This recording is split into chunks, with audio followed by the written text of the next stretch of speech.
my name is Matt Rizak, owner of Leatherpunk.com.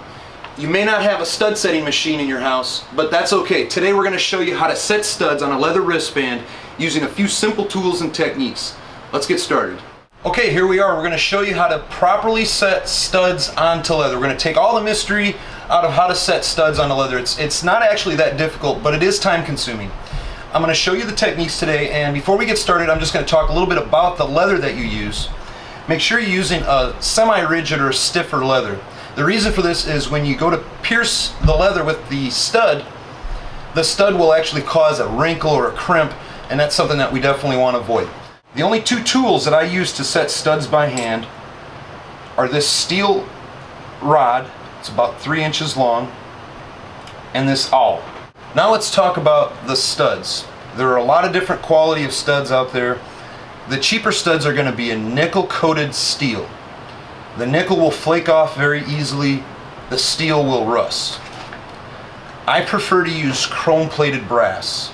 Brass doesn't rust, chrome stays on for a lot longer. And if you're going to go to the trouble of hand tooling these studs, you might as well get the better quality studs. They're not very much more expensive.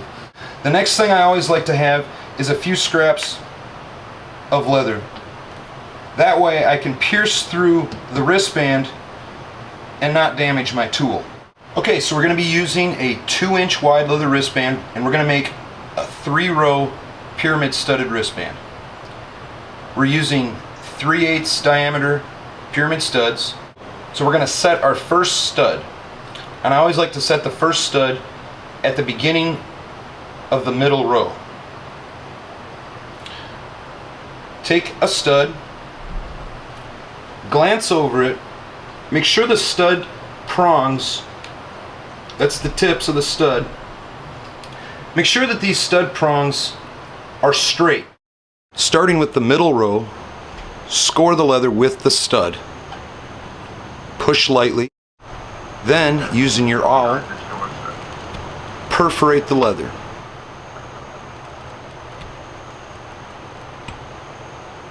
Churn the leather around and perforate it again.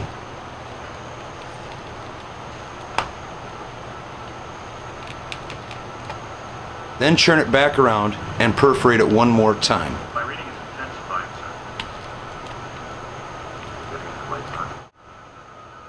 sir. Insert the stud.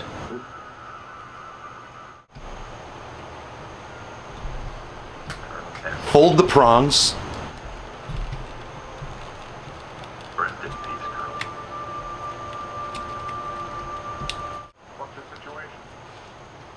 Repeat the process on each opposing side. It's that easy.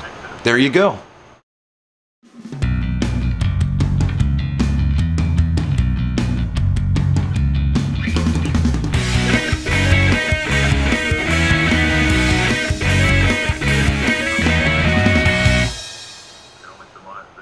Alright, so that's pretty much it. You can see we've got the 3 rows started. It's not perfect, but it gives you a good idea of the technique that you can use to set these by hand and turn something like this into something like this.